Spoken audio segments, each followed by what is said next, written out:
하나님의 소명을 품고 일어서라. 에스겔 2장 1절에서 10절, 3장 1절에서 3절 말씀입니다. 그가 내게 이르시되 인자야 내 발로 일어서라.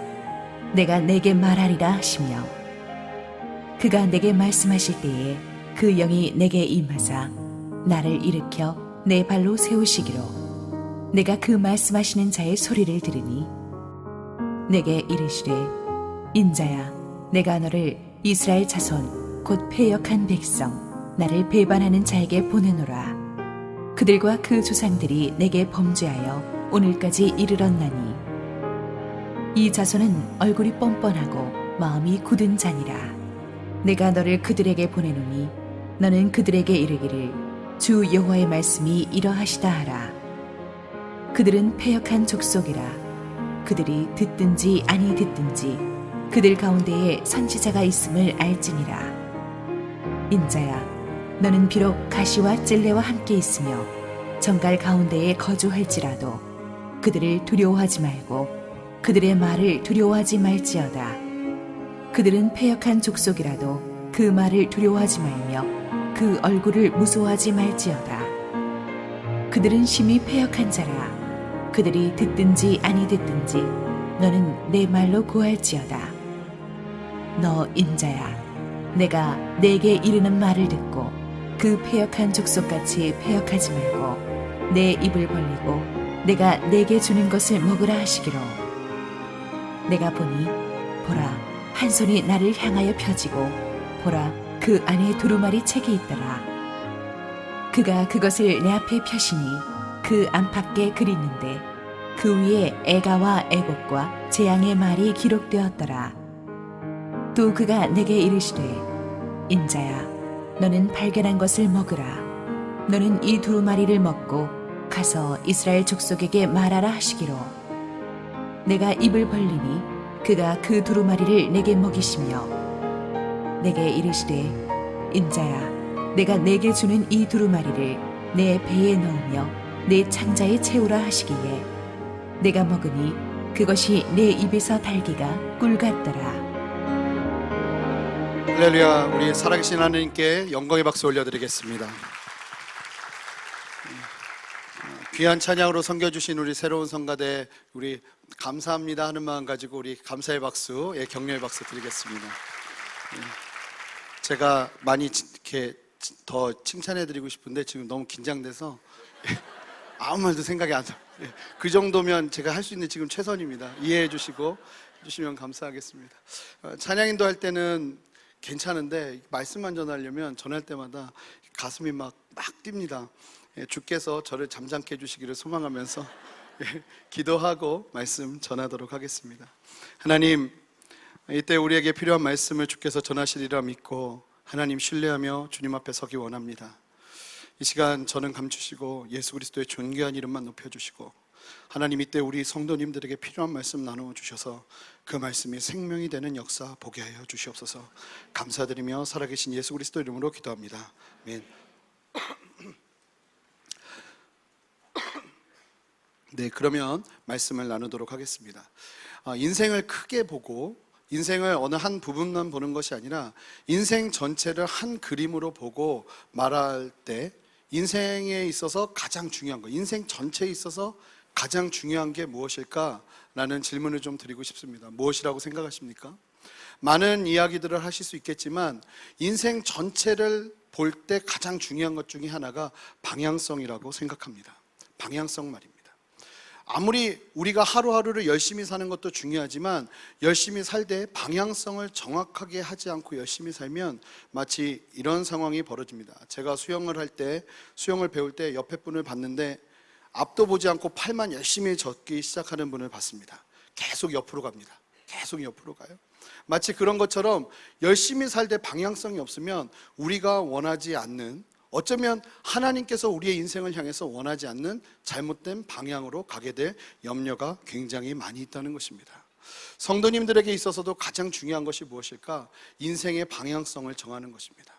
그런데 성도라 하고 주 예수 그리스도를 나의 주인, 나의 주님이라고 말하는 그 예수 그리스도를 믿는 사람들에게 있어서 가장 중요한 건 하나님의 말씀의 방향성대로, 하나님이 원하시는 방향성대로 사는 인생을 살아가는 것이라고 믿습니다. 그래서 그것을, 그 방향성을 우리는 뭐라고 말하냐면 소명 또는 비전이라고 말합니다. 그래서 많은 분들에게 소명이 있습니까? 하나님이 주신 비전이 있으십니까? 라고 물으면 대부분의 분들이 대답하는 내용을 보면 어떤 결과가 있냐면 하나님이 말씀하신 비전과 우리가 소위 인생을 살아가면서 말하는 꿈, 장래, 희망이라는 것과 구분이 잘 안 되는 경우들을 너무나 많이 봅니다. 장래, 희망, 꿈은 그런 것이죠. 어릴 때부터 내가 하고 싶은 것, 내가 되고 싶은 것, 어릴 때부터 자라가면서 내가 영향받은 사람들에 의해서 내가 하고 싶은 것을 결정하고 그것을 이루기 위해서 달려가는 것이죠. 그게 우리의 인생의 꿈이라고 말합니다. 그런데 비전은 꿈과는 다른 것입니다. 비전은 전혀 다른 이유가 무엇이냐면 주체 자체가 다르기 때문입니다. 꿈의 주체는 바로 나지만 비전의 주체는 내가 아니라 하나님이십니다. 하나님이 인생의 주체가 되어서 하나님이 원하시는 비전을 누리고 사는 것, 그것이 비전입니다. 그래서 꿈은 나로부터 시작되지만 비전은 하나님으로부터 시작되는 것입니다. 예수님의 제자들이 그랬죠. 대부분의 제자들은 어부였고 세리였습니다. 그런데 그들이 예수님을 만나자 그들의 삶 속에서 꿈꾸고 희망할 수 있는 그 희망을 뛰어넘어서 그들에게 있어서 최고로 많이 가본 곳은 아마 그 갈릴리 호숫가 그 인근 지역이었을 것입니다. 그런데 놀라운 것은 그들 안에 예수 그리스도께서 주인으로 역사하시고 예수 그리스도의 비전이 그들의 비전이 되기 시작하면서 그들이 살아가야 될 방향성 자체가 바뀌게 되더라는 겁니다. 그전에는 그저 그냥 업으로 사는 것, 아니 그 이상을 꿈꿀 수도 없었던 그들의 인생이 예수님으로 말미암아 땅끝을 보기 시작합니다. 열방을 보기 시작합니다. 한 번도 가보지 않은 그 땅에 대한 두려움도 내어놓고 하나님 앞에서 그 땅을 취하기 시작합니다. 주님의 비전이 나의 비전이 되는 것입니다. 사도 바울도 마찬가지였죠. 사도 바울이 아시는 것처럼 예수님을 주로 만나기 이전에는, 그가 사울로 불릴 때에는 그의 꿈은 유대교의 순수성을 지키는 것이었습니다. 유대교의 순수성. 그래서 유대교의 순수성을 방해하는 것이라면 뭐든지 다 막으려 했습니다. 그 대표적인 예가 그리스도인들이라고 믿었습니다. 그래서 그는 그리스도인들을 박해하고 죽이는 일에 앞장서면서 그것이 사명이라고 생각하고 살았던 사람이었습니다. 아시는 것처럼 초대교회에 7 집사를 세웠던 대표적인 스데반 집사를 죽이는 데 앞장섰던 사람이 바로 이 사울이었지 않습니까? 그런데 놀라운 것은 이 사울이 예수 그리스도를 믿는 사람들을 핍박하기 위해서 가는 다메섹 도성에서 주님을 만나고 변화되는데, 그리고 나니까 그의 인생의 방향성이 완전히 바뀌더라는 겁니다. 무엇으로 바뀌었습니까? 아시는 것처럼 이방의 선지자가 되어서 예수 그리스도의 복음을 전하는 삶을 살게 된 것입니다. 이와 같이 비전은 나로부터 시작되는 것이 아니라 하나님으로부터 시작되는 것입니다. 근데 오늘 본문의 말씀은 에스겔 선지자가 하나님으로부터 비전을 받는 말씀입니다.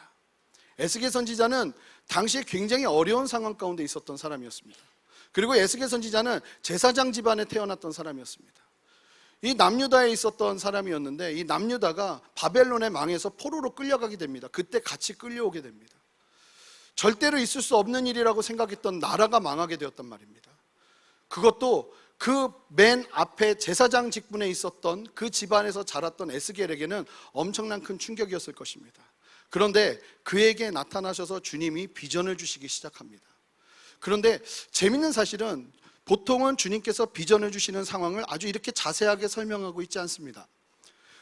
창세기 12장에 보면 아브라함을 부르셔서 본토 친척 아비집을 떠나 내가 내게 지시한 땅으로 가라 했을 때 아브라함이 움직였다고 이야기합니다. 하지만 그 속에서 어떤 갈등이 있었는지는 보여주지 않고 있죠. 그런데 이 에스겔서 말씀은 구약에서 좀 찾아보기 힘들 정도로 하나님이 콜링하시는 과정을 아주 세부적으로 보여주고 있습니다. 이 말씀을 잘 보면 하나님이 당신의 백성들을 어떻게 부르셔서 어떻게 세우시고 어떻게 당신의 비전을 이루어가게 하시는지를 보게 되는 말씀이라는 것을 알게 될 것입니다. 그런데 이제 한 가지 질문이 일어나죠. 이런 말씀을 대하면 우리 안에 어떤 생각이 일어나냐면, 이 말씀은 특별히 목회자로 부르심을 받거나 선교사로 부르심을 받은 사람들만 누리는 말씀 아닙니까? 라는 생각을 하는데 그렇지 않습니다. 구약 때는 그랬습니다. 하나님이 이런 부르심은 하나님이 이런 비전은 특별한 계층에게만 주셨던 비전이었습니다. 하나님이 부르시고 기름 부으셨던 세 부류의 사람들이 있었습니다. 구약시대의 왕, 제사장, 선지자입니다. 이 사람들에게만 하나님이 특별하게 임하셔서 그들에게 당신의 부르심을 주셨습니다. 그런데 놀라운 사실은 예수 그리스도께서 십자가를 지심으로 말미암아 우리를 구원하시고 난 다음에 그 영역을 넓히셨다는 거예요. 어느 일정한 사람들에게만 그런 부르심을 주시는 것이 아니라 누구에게요? 예수 그리스도를 믿는 모든 사람에게 이 특별한 부르심을 주시기 시작하셨다는 겁니다. 그래서 베드로전서에 보면 베드로가 유대인들을 향해서 말씀을 전하는데 유대인들을 향해서입니다. 유대인들은 제사장이 어떤 위치에 있는 사람이고 어떤 부류의 사람인지 누구보다도 잘 아는 사람들이었습니다. 그런데 그 유대인들을 향해서 말씀을 증거하면서 이렇게 얘기합니다. 너희는 왕같은 제사장이다. 왕같은 제사장이라는 말 자체가 크게 충격적으로 다가올 수밖에 없었던 이유는 제사장은 아무나 될 수 있는 것이 아니라고 생각했기 때문입니다. 그런데 예수 그리스도로 말미암아 그리스도를 주라 고백하는 모든 사람들이 왕같은 제사장이 된 것입니다. 우리는 직임은 다르지만 우리가 살아가야 될 궁극적인 목적은 다 같은 줄 믿습니다. 예수 그리스도를 위해서 하나님의 비전을 이루어내는 삶을 살아가는 것입니다. 그렇다면 오늘 이 본문에서 보여주는 에스겔 선지자가 하나님의 부르심을 받는 내용은 우리가 다시 한번 새기고 혹시 내 안에 그 부르심이 있는지 확인하고 그 부르심이 얼마나 중요한지를 다시 한번 깨달으며 함께 사모해야 될 필요가 있는 것입니다. 그래서 우리가 오늘 이 말씀을 나누면서 에스겔 선지자를 부르셔서 어떻게 세우시고 어떻게 비전을 주시는지를 보면서 함께 은혜 나누는 시간 되기를 주님의 이름으로 축원합니다. 사실은 오늘 말씀의 주제가 청년들을 향한 비전입니다. 근데 고민 많이 했습니다. 분명히 성도님들 중에 청년이 아닌 분들이 많을 텐데 어떻게 해야 될까? 근데 하나님이 주신 마음이 있었습니다. 자, 잘 보면 창세기에 보면 우리의 믿음의 조상들은 기본적으로 800년에서 900년을 살았는데 그 기준으로 잘 계산해 보니까 여기에 모든 분들이 청년이라는 것입니다. 아멘, 할렐루야. 그래서 저는 여러분들이 다 청년이라고 믿고 또 여러분들이 그럼에도 불구하고 우리가 많이 불렀던 찬양 그리고 예언서에도 요엘서에서도 나온 것처럼 아비들은 꿈을 꾸는, 자녀들은 예언할 것이요 청년들은 환상을 보고 아비들도 꿈을 꾸는 세대, 성령이 임하면 그런 역사가 일어나는 것입니다. 예수 그리스도를 믿는 사람은 나이와 상관없이 하나님의 비전을 품는 것입니다. 그 비전을 소유하면서 나가는 여러분 되시기를 주님의 이름으로 축원합니다. 그러면 이 말씀을 한번 구체적으로 좀 살펴보도록 하겠습니다. 이 말씀을 보니까 하나님께서 당신의 사람을 세우는데 아주 중요한 세 가지의 특징이 보여지는 것을 보게 됩니다. 그 특징들을 살펴보면서 함께 주님의 부르심을 취하며 나가는 시간 되기를 바랍니다. 보니까 첫 번째, 하나님은 당신의 사람에게 소명을 주시기 위해서 당신의 사람들을 일으켜 세우신다는 것입니다. 우리 함께 1절 말씀을 읽어보도록 하겠습니다. 1절 말씀을 한 목소리로 읽겠습니다. 시작. 그가 내게 이르시되 인자야 내 발로 일어서라 내가 내게 말하리라 하시며. 즉 에스겔이 환상 중에 주님을 만나고 있습니다. 근데 주님께서 뭐라고 말씀하시냐면 사실은 1장의 내용은 그렇습니다. 환상 중에 하나님께서 에스겔을 부르세요. 에스겔의 위에 강하게 임재하십니다. 근데 놀라운 것은 에스겔이 지금 어떤 상황이었냐면 조금 전에 설명해 드렸던 것처럼 노예로 와서 5년이 지난 상황이었습니다. 그리고 이때 나이가 에스겔이 30살이었습니다.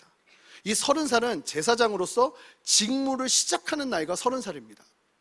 그때에 에스겔은 어디 있어야 되죠? 예루살렘에 있어야 됩니다. 하나님은 섬기는 자리에 있어야 됩니다. 그런데 그의 신세가 어떻게 됐습니까?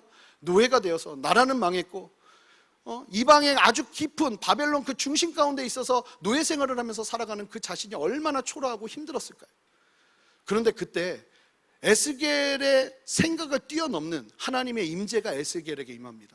왜냐하면 에스겔, 그 당시 구약의 사람들은 하나님의 임재, 하나님의 역사는 무엇과 가장 깊은 관련이 있었냐면 장소와 관련이 있었습니다. 어디에서 예배하느냐가 너무나 중요했습니다. 왜냐하면 그곳에 하나님이 임하셨기 때문입니다. 그런데 바벨론 한가운데 있는데 하나님이 에스겔을 부르셔서 에스겔 위에 임하는 역사가 일어난 겁니다. 그러면서 에스겔이 하나님을 환상 중에 바라보는데 너무 두렵고 떨리는 마음에 그냥 엎드려 버립니다. 그리고 그 상황에서 하나님은 갖가지 말씀들을 하기 시작하고 2장 말씀에 이제 에스겔을 일으켜 세우셔서 비전을 주시려고 합니다. 그때 하나님께서 에스겔에게 말씀하시는 내용이 이 말씀인 거예요. 누워있는 상태로, 엎드려 있는 상태로 말씀하셔도 돼요. 그런데 하나님이 에스겔을 굳이 일어나라고 말씀하십니다. 엎드려 있는 에스겔. 어쩌면 엎드려 있는 그의 모습은 하나님을 향한 경외의 표현이면서 동시에 그의 상황이었는지 모릅니다. 제사장으로서의 직무를 수행하지 못하고 너무나 부끄럽게 하나님의 나라가 망해져 버렸고, 돌아가고 싶어도 돌아갈 고국이 없고, 돌아갈 자리도 없고 돌아갈 상황도 되지 않는 그 상황에서, 절대절명의 위기 속에서 그는 철저하게 하나님 앞에 엎드릴 수밖에 없는 상황일지 모르겠습니다. 그런데 하나님이 뭐라고 말씀하시냐면 그 에스겔을 일어나라고 말씀하십니다. 쓰러져 있고 넘어져 있고 좌절해 있고, 어쩌면 우리도 그런 모습일 수 있죠. 하나님이 나에게 비전을 주신다 해도 나는 그걸 감당할 그릇도 안 됩니다. 내 삶은 다 깨어진 파기와도 같습니다. 하나님, 나는 아무것도 할 수 없습니다. 그렇게 쓰러져 있는 에스겔을 향해서 하나님은 비전을 말씀하셔야 되는데 먼저 일어나라고 말씀하십니다. 우리 2절 말씀을 함께 읽어보겠습니다. 2절 말씀입니다. 시작. 그가 내게 말씀하실 때에 그 영이 내게 임하사 나를 일으켜 내 발로 세우시기로 내가 그 말씀하는 자의 소리를 들으니. 기가 막힌 말씀입니다. 하나님께서 에스겔에게 내 발로 일어나라 라고 말씀하시고 난 다음에 사실 에스겔의 상황이 그랬을 거예요. 일어나고 싶죠. 하나님 앞에서 비전을 갖고 싶죠. 그런데 이미 너무나 많은 좌절 가운데서 일어날 힘조차도, 일어날 여유조차도, 일어날 용기조차도 없었던 에스겔. 그 에스겔을 향해서 하나님은 일어나라 말씀하시고 가만히 뒷짐지고 바라보셨던 것이 아니라 무엇을 하시는 거예요? 하나님의 영으로, 성령으로 그를 충만하게 하셔서 그로 하여금 일어서게 하셨다는 겁니다. 그리고 그 성령의 충만으로 일어서 있는 에스겔에게 하나님은 당신의 비전을 나누시기 시작했다는 것입니다. 사랑하는 성도 여러분, 하나님의 비전을 소유한 사람의 첫걸음이 무엇입니까? 바로 성령 충만인 줄 믿으시기 바랍니다. 예수님의 제자도 그랬습니다. 하나님의 말씀을 어떻게 이루어야 될까? 예수님의 가르침을 어떻게 이루어야 될까? 그 모든 하나님께서 주셨던 비전을 이루는 첫걸음은 성령의 충만이었습니다. 에스겔도 일어날 힘도 없죠. 하나님의 비전을 들을 만한 그릇도 아니죠. 사실은 그게 우리의 모습 아닙니까?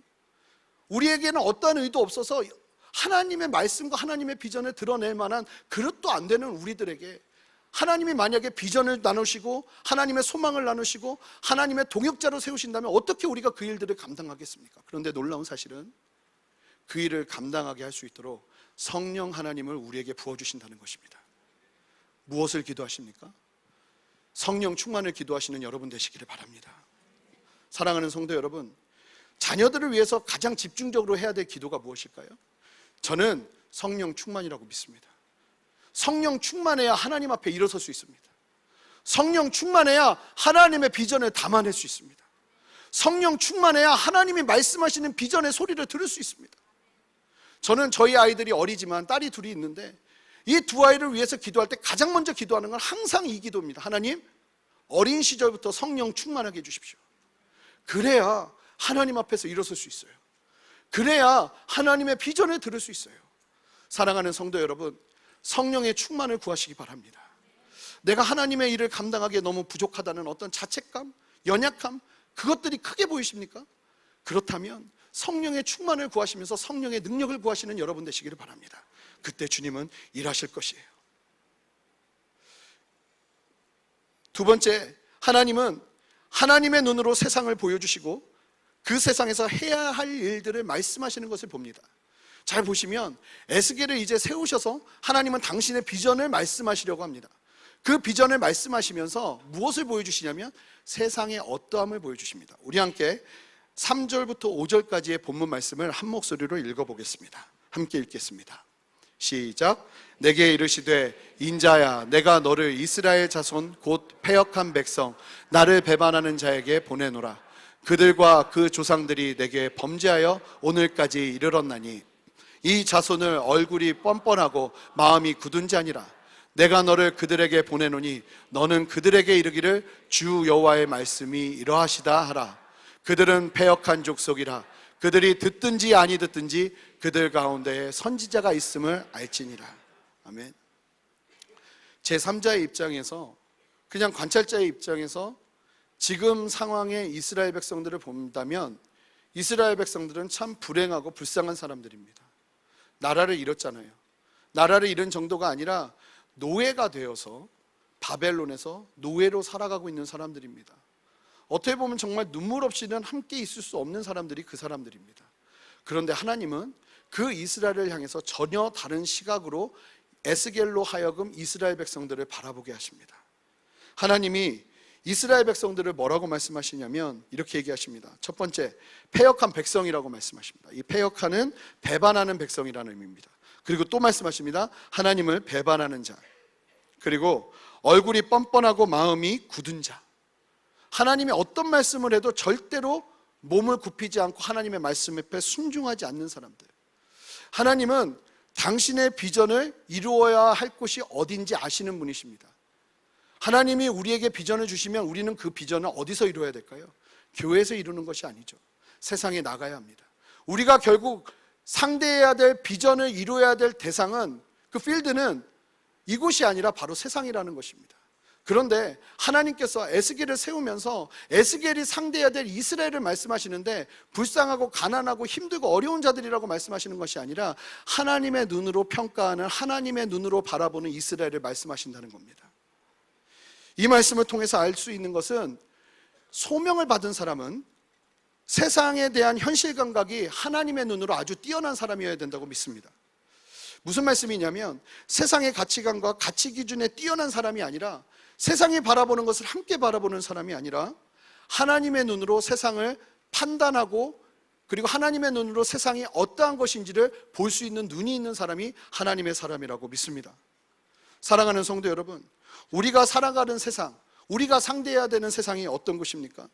정말로 쉽지 않은 곳입니다. 녹록지 않은 곳입니다. 하나님은 우리를 향해서 비전을 이루라고 말씀하시면서 우리가 상대해야 될 세상을 보여주신다는 겁니다. 이 에스겔서 말씀대로라면 말입니다. 우리가 살아가는 세상이 어떤 세상입니까? 제가 이 한국인의 의식조사에 관련된 그 설문조사를 쭉 한번 찾아봤습니다. 그러다가 눈에 굉장히 많이 들어온 한 기사가 있었습니다. 얼마 전에 손봉호 교수님이 설교를 하시면서 내걸었던 어떤 그 내용인데, 그 내용이 굉장히 충격적이었습니다. 제가 한번 읽어드리겠습니다. 2008년에 일본 청소년 연구소에서 한국, 미국, 일본, 중국 고등학생 1000명을 대상으로 의식조사를 했습니다. 그래서 물어본 것이 뭐냐면, 어떤 인생이 성공한 인생이냐 물었습니다. 그랬더니 한국의 50.4%의 학생들이 뭐라고 말했냐면, 부자가 되는 것이 성공한 인생이라고 답했습니다. 월등히 높은 비율이었습니다. 일본은 33%, 중국은 27%, 미국은 22%였어요. 그리고 돈을 벌기 위해서는 어떤 수단을 써도 괜찮다는 것이 한국 학생의 23%의 의견이었습니다. 그리고 더 놀라운 것은 54.3%의 한국 학생들이 돈으로 권력을 살 수 있다고 믿고 있다고 말했습니다. 특별히 돈을 벌기 위해서는 어떤 수단을 써도 괜찮다는 그런 의견에 동조한 중국 학생들은 5%밖에 되지 않습니다. 그런데 한국 청소년들은 23%라는 거예요. 더 충격적인 건, 한 NGO 단체가 우리나라 고등학교 1100명을 대상으로 조사를 해보니까 10억만 벌 수 있다면 10년간 감옥에 살아도 괜찮다고 대답한 학생이 17%였습니다. 1100명 중에 17%면 거의 한 200명 가까이 되는 거죠. 그 학생들이 뭐라고 말했냐면, 10억만 벌 수 있으면 10년 동안 감옥 생활 할 수 있다고 그렇게 답했다는 거예요. 청소년들의 세계관은요, 기성세대가 어떻게 살았느냐, 어떤 가치로 살았느냐를 그대로 되물려주는 것입니다. 그 아이들은 본대로 생각하고 느낀 대로, 배운 대로 몸에 익힌 겁니다. 그런 청소년들이 갖고 있는 생각이 그러하다면 지금 이 한국 사회가 어떤 방향으로 흘러가고 있는지 보게 되는 것이죠. 그런데 중요한 것은, 우리의 가치관도 만약에 이들의 가치관과 별반 차이 없이 이들이 바라보는 중요하다고 생각하는 것에 올인하고 산다면 문제가 있다는 것입니다. 하나님의 시각으로 세상을 바라보는 은혜가 필요합니다. 그것이 비전의 시작인 줄 믿습니다. 오늘날 굉장히 재밌어요. 세상이 우리를 향해서 평가하는 기준에는 굉장히 민감합니다. 세상이 우리를, 믿는 사람들을 뭐라 말하는 거에는 굉장히 위축되고 작은 말에도 민감하게 반응합니다. 그런데 놀라운 것은, 하나님이 세상을 바라보고 하나님이 우리를 바라보시면서 말씀하시는 말씀 앞에는 민감하지 않은 우리의 모습을 보게 됩니다. 사랑하는 성도 여러분, 하나님의 비전은 하나님의 눈으로 세상을 바라보기 시작할 때 시작되는 것입니다. 그때 하나님의 역사가 이루어지는 거예요. 우리 5절부터 7절까지의 말씀을 읽어보겠습니다. 함께 읽겠습니다. 시작. 그들은 패역한 족속이라. 그들이 듣든지 아니 듣든지 그들 가운데 선지자가 있음을 알지니라. 인자야, 너는 비록 가시와 찔레와 함께 있으며 정갈 가운데 거주할지라도 그들을 두려워하지 말고 그들의 말을 두려워하지 말지어다. 그들은 패역한 족속이라도 그 말을 두려워하지 말며 그 얼굴을 무서워하지 말지로다. 그들은 심히 패역한 자라. 그들이 듣든지 아니 듣든지 너는 내 말로 고할지어다. 5절과 7절에서 계속 나오는 말씀이 뭡니까? 우리가 상대해야 될 대상을 향해서 두려워하지 말라는 거예요. 우리가 상대해야 할 대상을 향해서 무서워하지 말라는 거예요. 그리고 말씀하시는 게 뭐예요? 듣든지 아니 듣든지 안 들어도 상관없이 순종하면서 하나님의 말씀을 이루어내라는 것입니다. 어찌되었든지 하나님의 비전을 가지고 세상에 나가면 우리가 잘못 생각하는 오해 중에 하나는 하나님께서 하나님의 비전을 소유한 사람들이 세상에 나가면 세상이 기다리는 것이 파라다이스일 것이라는 생각을 합니다. 하지만 그것은 오해일 경우가 굉장히 많습니다. 아브라함이 75세에 부르심을 받아 본토 친척 아비집을 떠나 가나안으로 도착했지만 그를 기다리고 있는 것은 무엇이었습니까? 기근이었습니다. 요셉이 하나님의 꿈을 꾸지만 그를 기다리고 있는 것이 무엇이었습니까? 애굽의 노예로 잡혀가 애굽의 노예 생활을 하는 것이었습니다. 다윗이 왕으로 기름 부음을 받고 골리앗도 죽였지만 그를 본격적으로 기다리는 것은 사울 왕을 피해 광야에서 살아야 될 10년의 광야 생활이었습니다. 우리가 대하는 세상도 마찬가지인 줄 믿습니다. 그런데 중요한 것은 우리가 여기 보면 성경에 보면 6절에 우리 보고 두려워하지 말라고 말씀하시면서 두 가지를 이야기하십니다. 세상의 말, 세상의 얼굴을 두려워하지 말라고 말씀하십니다. 사실은 우리를 두렵게 하는 것은 세상 사람들의 판단입니다. 세상 사람들의 우리를 향해서 하는 말들입니다. 그런데 하나님 두려워하지 말라고 말씀하세요. 그리고 그 대상이 어떤 대상인지 계속 말씀하세요. 하나님의 눈으로 패역한 백성들, 하나님 앞에 돌아오지 않는 사람들, 그 눈으로 바라보기 시작할 때 세상을 넉넉히 이기는 역사가 일어나게 되는 것입니다. 우리 안에 이 은혜가 필요해요. 이 순서가 맞다고 생각됩니다. 세상과 같은 시각으로 세상을 살아가면 세상이 말하는 평가에 우리는 흔들립니다. 그런데 하나님의 눈으로 세상을 바라보기 시작하면 세상이 뭐라고 말하는 것에 그렇게 흔들리지 않게 됩니다. 저는 여기에 계신 모든 분들이 하나님의 눈으로 여러분들의 직장을 바라보시게 되는 은혜가 있으시기를 주님의 이름으로 축원합니다. 하나님의 눈으로 나의 자녀를 바라보는 은혜가 있으시기를 주님의 이름으로 축원합니다. 마음에 안 들어요. 말도 안 들어요. 내가 뭐라고 말만 하면 막 대들어요. 그렇게 바라봤던 자녀가 하나님의 눈으로, 하나님이 바라보시는 눈으로 내 자녀를 바라보기 시작할 때 나의 태도는 달라지는 것이죠. 가고 싶지 않아요. 월요병이 있어요. 월요일만 되면 마음이 답답해요. 직장을 가는 것이 너무 힘들어요. 그랬던 분들에게 하나님이 바라보시는 직장을 향한 하나님의 눈을 발견하기 시작하면 그때부터 그 직장은 다른 곳이 되기 시작하는 것입니다. 그렇게 하나님의 눈으로 세상을 바라보는 여러분 되시기를 주님의 이름으로 축원합니다. 세 번째, 이제 하나님은 하나님의 소명을 이루어갈 수 있도록 능력을 부어주시는 것을 보게 됩니다. 우리 함께 8절 말씀을 한 목소리로 읽어보겠습니다. 8절 말씀입니다. 함께 읽겠습니다. 너 인자야, 내가 내게 이르는 말을 듣고 그 패역한 족속같이 패역하지 말고 내 입을 벌리고 내가 내게 주는 것을 먹으라 하시기로. 재밌죠? 분명히 우리가 보셔서 아시겠지만 하나님께서 에스겔을 성령 충만하게 하셨습니다. 그리고 쓰러졌던 에스겔을 일으켜 세우셨습니다. 그리고 비전을 말씀하셨습니다. 그러면 우리의 기본적인 생각은 이제 된 것 같잖아요. 그런데 놀라운 것은 이제 본격적으로 주님께서 그 비전을 이루어가게 하기 위해서 무엇인가를 채워주기 시작합니다. 그것이 무엇이냐면 바로 우리가 지금 읽은 것처럼 하나님의 말씀입니다. 비전의 사람은 하나님의 말씀을 소유한 사람인 줄 믿습니다. 하나님의 말씀의 능력을 소유한 사람이라는 것입니다. 하나님께서는 이제 비전을 이루어야 되는 에스겔에게 말씀의 능력을 부어주기를 원하십니다. 뭐라고 말씀하십니까? 그 패역한 족속같이 패역하지 말고 내 입을 벌리고 내가 내게 주는 것을 먹으라. 자, 두 가지를 말씀하십니다. 패역한 족속처럼 살지 말고 말씀을 먹으라는 거예요. 이게 무슨 말씀이냐면 말씀을 먹지 않으면 패역한 족속처럼 살게 될 가능성이 굉장히 높다는 겁니다. 우리가 하나님을 만나고 성령을 경험하고 하나님의 비전도 가졌지만 우리 안에 말씀의 능력이 없으면 세상이 말하는 대로 그 사람들처럼 똑같이 살게 될 가능성이 굉장히 높다는 겁니다. 이상하죠? 내가 주님을 만난 것 같고 하나님을 만난 것 같은데 이제 월요일이 돼서 세상에 나가면 나는 그리스도인과 세상 사람들, 마치 세상 사람들처럼 사는 나의 모습을 보는 거예요. 왜 이럴까, 왜 이럴까? 답은 하나입니다. 말씀의 능력을 아직 소유하지 못했기 때문인 것입니다. 말씀의 능력을 소유할 때 하나님의 비전을 실제적으로 이룰 수 있는 하나님의 능력이 임하게 되는 것입니다. 우리 9절과 10절 말씀을 함께 읽어보겠습니다. 9절 10절 말씀입니다. 시작. 내가 보니 보라, 한 손이 나를 향하여 펴지고 보라, 그 안에 두루마리 책이 있더라. 내가 그것을 내 앞에 펴시니 그 안팎에 글이 있는데 그 위에 애가와 애곡과 재앙의 말이 기록되었더라. 자, 뭐라고 말씀하십니까? 하나님께서 이제 이 말씀을 먹으라 라고 말씀하시면서 주시는 말씀이 어떤 내용이냐면 애곡과 재앙의 말, 애가의 말이에요. 쉽게 말하면 쓴 말이에요. 쓴 말. 우리가 듣기 좋아하는 달콤한 말이 아니라 들으면 먹으면 쓴 내용이에요. 그런데 주님은 그것을 먹으라고 말씀하세요. 말씀을 말씀되게 내가 원하는 말씀만 편식하는 것이 아니라 하나님이 주시는 말씀이라면 어떤 것인지 보면서 먹는 거예요. 제가 말씀을 보는데 야고보서 말씀에 굉장히 재밌는 말씀이 있어요. 환난에 당하거든 시험을 당하거든 기쁘게 간주하래요. 기쁘게 간주하래요.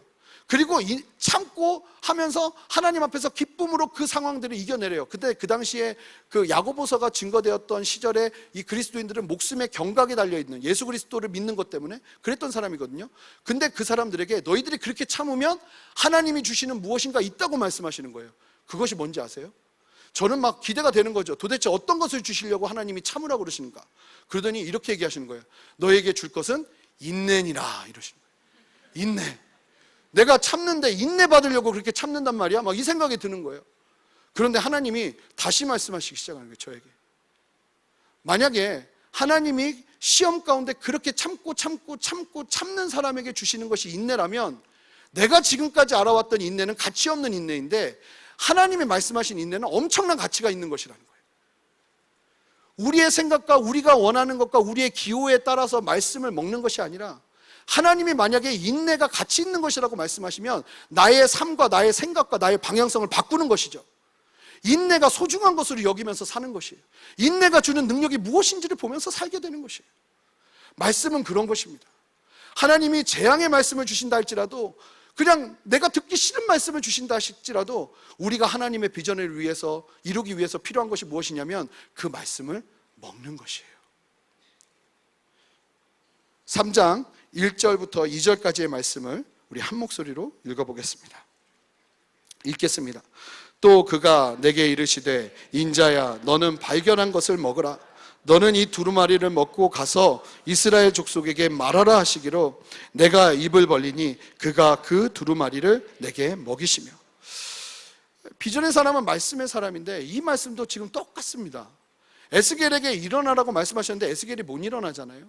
그랬더니 성령 충만하게 하셔서 에스겔을 일으켜 세우십니다. 지금 이 말씀도 너무나 놀라운 것은 말씀을 먹으라고 하세요. 읽으라고 안 하시고 외우라고 안 하시고 말씀을 먹으랍니다. 얼마나 말씀이 중요하면 말씀을 먹으라고 하실까요? 그런데 더 놀라운 건 말씀을 먹을 능력이 없어도 괜찮아요. 이 말씀대로라면 제가 믿기로는 입만 벌리고 있으면 됩니다. 입만 벌리고 있으면 하나님이 그 입에다가 당신의 말씀을 넣어주신다는 거예요. 할렐루야. 성도님들께서 근데 이 재밌는 말씀은 말씀의 능력이에요. 그 말씀이 그토록 중요하기 때문에 하나님이 입만 벌리면 당신의 비전을 이루어야 되는 사람들에게 말씀을 막 넣어주신다는 거예요. 우리 3절 말씀을 함께 읽어보겠습니다. 3절 말씀입니다. 시작. 내게 이르시되 인자야 내가 내게 주는 이 두루마리를 내 배에 넣으며 내 창자에 채우려라 하시기를 내가 먹으니 그것이 내 입에서 달기가 꿀같더라. 자, 여기서 멈추지 않고 뭐라고 말씀하시냐면 내가 내게 주는 이 두루마리를 먹되 뭐라고 말씀하시냐면 이 말씀이 얼마나 중요하면 내 배에 넣으며 내 창자에 채우라. 요즘 제 배에 살이 많이 늘어서 걱정인데 이 말씀을 들으면서 제 기도를 바꿨습니다. 하나님 이 모든 살이 말씀이 되게 해주세요. 얼마나 중요하면 말씀을 읽어라가 아니라 이 말씀을 네 배에 넣으며 네 창자에 채우라 이렇게 말씀하시겠어요. 근데 더 놀라운 말씀은 내가 먹으니 그것이 내 입에서 달기가 꿀 같더라. 갑자기 깝깝해지시는 분들이 있을 수 있습니다. 말씀이 꿀 같다니. 그런데 잘 보니까 이 순서가 맞아요. 하나님께서 쓰러진 에스겔을 일으켜 세우시고 성령의 능력을 부어주시면서 당신의 비전을 나누십니다. 그리고 나서 에스겔이 먹는 말씀은 꿀입니다. 저는 예전에 말씀을 읽는 게 누가 로마서 읽다가 눈물을 흘리며 밤을 샜다면 마음의 한 구석에서 막 화가 일어났습니다. 저게 도대체 무슨 소리지? 저는 성경책을 펴면 그냥 잤습니다. 성경책을 아무리 집중하고 봐도 5분을 못 넘겨요. 맨 처음에 창세기를 폈는데 어둠이 혼돈이 무슨 말인지도 모르겠는 말이 너무 많아서 너무 어렵다. 마태복음 펼쳐서 신약부터 읽어야겠다 했더니 마태복음 딱 펼쳤더니 누가 누구를 낳고 계속 이 얘기만 있는 거예요. 도저히 이 말씀도 너무 어렵다.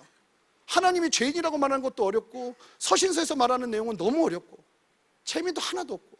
그런데 재밌는 사실은 제가 인격적으로 주님을 만나고 주님이 저에게 소명을 주시기 시작하고 주님의 말씀을 이루고 살아야겠는데 그러다가 말씀을 대하기 시작하니까 이 말씀이 저에게 꿀이더라는 겁니다. 그전에는 말씀이 꿀이 아니에요. 말씀이 필요도 없어요. 그런데 하나님의 소명이 내 안에 임하니까 그 소명을 이루자니 능력이 되는 건 하나밖에 없더라고요. 말씀이에요. 하나님의 말씀. 이 말씀대로 정말 제가 한국교회에서 제가 이제 한국에 와서 이제 목회를 배우고 하는데 한국교회에서 내가 하나님의 말씀 앞에서 온전히 서서 하나님의 말씀대로 증거하는 주의 종이 되려니까 이 말씀이 막 새겨져요. 야, 진짜 말씀을 내 창자에다 넣고 창자에다 쌓아두어서 이것이 나 안에 충분히 익혀져서 나의 것이 될 때까지 이 말씀을 먹어야겠구나. 사랑하는 성도 여러분, 성도 여러분들에게 있어서 말씀이 어떠한 것입니까? 말씀은 우리가 그냥 입을 벌려서 꾹꾹 채워넣어야 되는 것입니다. 하나님의 소명을 이루는 우리들에게 말입니다. 재밌는 세 가지의 특징을 우리가 살펴봤습니다. 에스겔 선지자를 세우면서 하나님께서 주신 세 가지 특징. 쓰러져 있는 에스겔을 성령 충만으로 일으켜 세우시고 세상을 하나님의 눈으로 바라보게 하시고 그리고 이제 말씀으로 그 능력대로 살아가게 하기 위해서 말씀을 먹이시는 하나님. 그 모든 은혜가 여러분 모두에게 있기를 소망합니다. 이 땅을 살아가는 우리 모두에게 이런 시간이 필요합니다. 세상에 지쳐서 쓰러지고 방황하고 있던 내가 하나님 앞에서 다시 일어서는 성령 충만을 경험하는 시간이 필요합니다. 나에게는 정말 무겁게만 다가오는 직장과 세상과 심지어는 가정까지도 이제는 하나님의 눈으로 바라보게 되는 시간이 필요합니다. 하나님이 주시는 부담과 소명과 도전이 있지만 세상에 휩싸여 쓰러지거나 동화되지 않게 말씀을 창자에까지 쌓아놓으며 먹어야 하는 말씀에 입을 벌려 하나님의 말씀을 먹게 되는 시간이 우리에게 필요합니다. 저는 그 시간이 우리 새로운 교회 성도님들이 예배하는 시간이 그 시간이 되시기를 주님의 이름으로 축원합니다. 새벽이, 저녁이, 모일 때마다 하나님의 소명이 우리 안에 살아서 쓰러졌던 우리를 일으켜 세우시는 성령 충만케 하시는 주님을 경험하는 여러분 말입니다. 지금 많은 교육기관이 여름 성경학교, 여름 수련회 준비하고 또 하고 있습니다. 많이 기도해 주셔야 됩니다. 우리 젊은 세대들이 하나님의 그 말씀 앞에서 그냥 시간을 두고 머물면서 하나님 앞에서 입을 벌리고 말씀을 체험받을 수 있는 너무 좋은 시간입니다. 참고로 저도 고등학교 2학년 때 여름 수련회 때 주님을 인격적으로 만났습니다. 그 기간 동안에 하나님께서 이와 같은 에스겔의 역사를 이루어 주시도록 할렐루야. 8월 14일부터 15, 16일까지 청년 대학 공동체에서 여름 수련회를 합니다. 많은 청년들이 제일 많이 하는 고민이 무엇인지 아십니까? 직장이 있어도 이것이 나의 길인가 하는 것입니다. 살아가고 있고 돈도 벌고 있지만 그 속에서 하나님의 방향성을 잡지 못하는 많은 청년들이 있습니다. 오셔서 하나님의 말씀을 입을 벌려 우리의 창자에 채우시는 하나님의 말씀의 능력을 경험하는 은혜 있으시기를 주님의 이름으로 축원합니다. 그래서 많이들 좀 신청해 주셨으면 좋겠습니다. 그래서 뒤에다가 안내 데스크도 만들어 놨습니다. 혹시 청년 수련회, 대학 수련회 신청 안 하신 분들은 꼭 신청해 주시면 감사하겠습니다. 그것 때문에 이 말씀을 준비한 것은 아닙니다. 말씀을 맺겠습니다. 하나님의 비전을 소유하면 세상은 더 이상 의미 없는 곳이 아니라 우리에게 너무나 중요한 의미로 다가오게 될 것입니다. 하나님 앞에서 영적인 배수진을 치시지 않으시겠습니까? 나에게 비전을 새겨달라고 말입니다. 성도님들의 자녀들을 위해서 어떤 기도를 하고 계십니까? 여러분들의 소원을 이루어주는 자녀가 아니라 하나님의 소원, 하나님의 소명을 이루어드리는 자녀가 될 수 있도록 기도하지 않으시겠습니까? 자녀들이 살아가야 될 이유가 달라질 거예요. 내가 공부해야 될 이유가 달라질 거예요. 내가 이 땅을 최선을 다해서 살아내야 될 이유가 달라질 것입니다. 오늘 본문의 에스겔 선지자처럼 하나님을 만나 하나님의 부르심을 경험하고 그 부르심을 이루어드리는 인생 살아가시는 여러분 되시기를 주님의 이름으로 축복합니다. 함께 기도하시겠습니다. 하나님 감사합니다. 오늘 이 말씀을 가지고 주님 앞에 기도하며 나갑니다.